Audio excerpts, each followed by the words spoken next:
เมยสุงค่ะเมื่อได้เป็นวันที่1เดือนธันวาคมที่8ปี2026ในตอนในข่าวสายหมอหอมมีข่าว2ตอนเดี๋ยวมาเปิ้นเผาค่ะออนตั้งเปิ้นได้ก่อเฮาค่ะมาถ่อมโดยทรายงายเงาลายปางตึกปอดวันออกกลางข้อมูลลื่นสุดเมื่อกลางคืนวันที่31เดือนธันวาคมปี2026นี่ค่ะได้เลยว่าสายงายเงาลายในปอกมาสุกซากเถียงกำนึงยาวค่ะ ไว้หลังเสียงเงาไล่มันนิ่มเย็นกว่ามืออำไลวันตีป่นมาไหนเนี่ยค่ะนะลองตั้งมันซ้ำเป็นจึงหือในเฮาค่ะมาถ่อมด้วยกว่าค่ะตอนที่1ค่ะสายงายเงาลายอเมริกันและดังอิหร่านเนี่ยค่ะอยู่ดีดับซึกอเมริกันค่ะก็เลยมีหลวงปึดตึกฝ่ายตั้งกลางหาวปอกำใหญ่ค่ะใส่ดีเป้าหมายของซึกอิหร่าน IRGC ละลายเปิ้นดีนะคะอำว่าได้เป็นฝ่ายกุมกำการซึกอันติวไว้มักมือจื้นย่ามและติวไว้ตรวนว่าเจอนายเฮ็ดจังไหนตั้งฝ่ายตับซึกอิหร่านในก็ซ้ำไหลยื้อใส่เปิ้นตีและอันได้เลยว่าจังอันเกี่ยวเลยรวงฝ่ายตั้งการซึกและตะปังเศร้าของอเมริกันในคูเวตค่ะกำในตั้งฝ่ายตับซึกคูเวตในก็ไล่แห่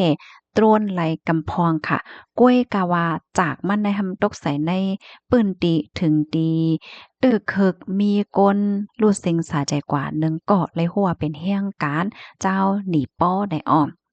ตั้งฝ่ายตับซื้ออิหร่าน IRGC ก็ลาดว่าไล่ยื้อใส่เคอน้ำมัน2ลำตีอันเข้าใจลัดผ่านห่วงแก็บฮอร์มุสค่ะถึงดีเฮอนั่นไล่กึดนะคะอันนี้ก็ยิงแค้นเฮ็ดให้สายหงายเงาลายตั้งปอตอนหนานนำนั้นมีรองเข็งๆมาและว่าเป็นรองแห้งทาดรองน้ำมันในจังไหนก็มีรองเข็งๆมาเทียงเหย้า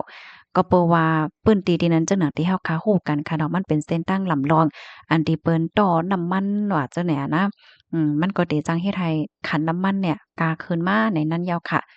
กำในเฮาคามาด้วยตั้งปอตอนเลบานอนเนาะ เลยฮู้ว่าตั้งฝ่ายรับซึกอิสราเอลเขานั้นไลมีรวงต้องหนึ่งฝ่ายตั้งการซึกเนาะเอาหมากปล่อยใส่ดีปื้นดีของจุ้มฮิดบอลเลาะหนังเฮียงในตั้งปอตอนใต้ของเมืองเลบานอนค่ะเนาะสายงายเงาลายมันก็เป็นว่าเฮ็ดจังไหนเนี่ยค่ะลองคืบหน้าติมีจังหือเที่ยงนี่เฮาค่ะก็ไปด้วยกว่าแทงเนาะพี่น้องเฮาค่ะ ในตอนได้ก็มีจังหนังไหนเนาะข้อมูลตอนแรกค่ะเลยไปมาที่ห้องการข่าว Wall Forum ค่ะต้องห้องการข่าว CNN ห้องการข่าว Reuters ห้องการข่าวไทยรัฐต่างไว้เนี่ยค่ะลูกดีแคบหางมันได้แต่ก่อนแต่เป็นแคบหางเหนือนานำค่ะเนาะตั้งปอตอนจะป่นให้เอามาเหนเนี่ยค่ะเอาพี่น้องเฮาพอเฮามาต้วยก็จังหนังที่ว่าค่ะเนาะข่าวงาปอดวันออกกลางได้มันก็เป็นรองตีอันหลีปักตาต้วยอยู่แล้วก็ลวงอันตีมือว่าที่เฮาค่ะไลถ่อมกว่าค่ะเนาะ ว่าหมากเนี่ยมันก็ตกใส่เฮิรนเตอร์คอมพานีของแขจังเนี่ยอันในซ้ำฝ่ายแขว่าฮือพ้องในอันนี้ก็บ่เลยฮู้ยอค่ะเดี๋ยวมาเปิ้นแพแทงไหนเนาะลูกดีข่าวง้าวโหนได้เสแลกำในเฮามาถ่อมด้วยข่าวง้าวแทงตอนหนึ่งค่ะมาถ่อมด้วยข่าวเมืองใต้เนาะ เกกลานซึกมานเมืองหนองติ่งยอบกลใส่ขวัญนะคะว่าตีเกกหลานซึกมานเหนือเส้นตั้งกาเมืองหนองวานจริงตั้งเขาเวงเมืองหนองเมืองใต้ปอจานนันติ่งยอบกาต่างกลใส่ขวัญเมื่อวันที่29เดือนธันวาคมปี2026ค่ะพ่อซึกมานเขาไปกดแจดโลดกาอันลัดกว่ามาเหนือเส้นตั้งเมืองหนองวานจริงอยู่นั่น ไล่เฮกดทัดก้าโตโยต้าไฮแปดสีขาวลำหนึ่งอันลูกดีวานจริงกว่าที่เมืองน้องพ่องกดทัดนั่นไล่ทบหันก้นฮอก้าเจอห้องว่าจ้ายสวยหรูอายุไล่21ปีดีอยู่วานลีเจเว้นสีป้อค่ะต่อส่งโคกของกลก้าอันอำและใส่ขวัญ34มิ้วในก้นเปิ้นที่เขาลาดว่าย้อนกล ใส่ขวานนั่นเสตุ้มเตื้อต่อเจ้าก่นแลเจ้าป้ายมักมีเจออันใส่ขวานเขาว่าจังไหนเกี่ยวกับไปลองในเสก้นเปิ้นตีเมืองหนองลาตีสึกข่าวแม่ของว่าเพราะว่ากลก้าจื้อใส่ขวานเข้ามานำไหนตุ้มเตื้อป้ายมักมีในเปิ้นตีก้วยกะว่าหนังเฮอเตตุ้มเตื้อต่อก้นต่อส่งกลเขาก็ลีกดทาดให้เพ่งเป้งอยู่ว่าในอ้อมก้นอันถูกติ้งยอบแลกลอันนำใส่ขวานนั่น เตเอาตั้งพิษกว่าจำหนังปักเปิงหมายมีวันเมืองมีวันเนี่ยค่ะข้อมูลในก็ลุกมาที่แม่ของนิวส์เนี่ยค่ะแล้วก็คาเลยเปิงอีกมาที่ห้องการข่าวเงาหางเสียงใต้เตรียมต่างไว้ตั้งฝ่ายใต้เนี่ยอ้อค่ะได้ก็เป็นสายงายเงาลายลวงกว่าลวงมาลวงก่น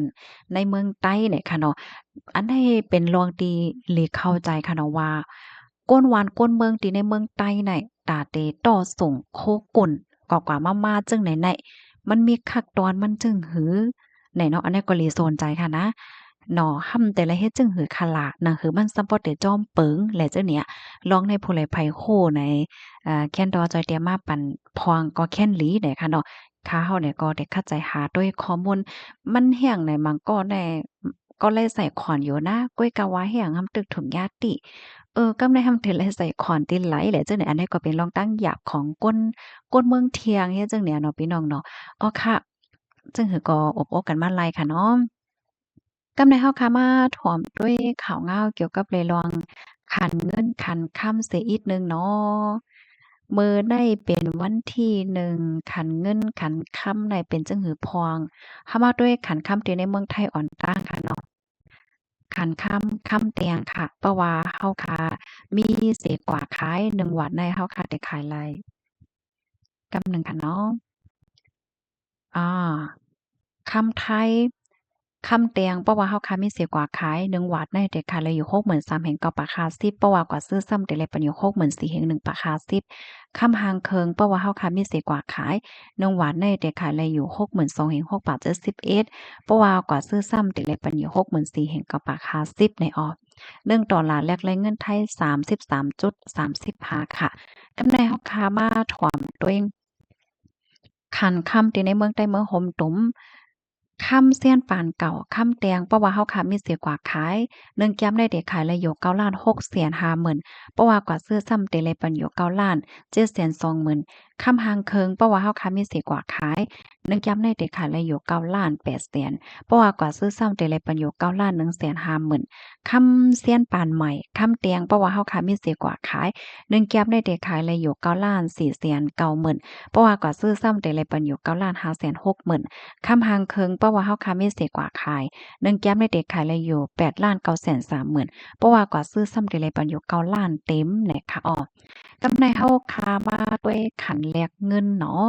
เงินไทยเพราะว่าเฮาค่ะเอาเงินไทยสิแลกเงินมาน100,000ในเดเลยปันอยู่7บาท70เพราะว่าเอาเงินมานสิแลกเงินไทย100,000ในเดเลยอยู่7บาท50เนี่ยค่ะอ้อค่ะอันนี้ก็เป็นขันค่ำขันแลกเงินในวันมื้อในค่ะอ้อยินจงพี่น้องค่ะโกโก้ที่รับถอมปันแห้งค่ะ ย้อนให้อยู่เลยกินหวานในรอดเพศกันค่ะนอเหมยสุงค่ะ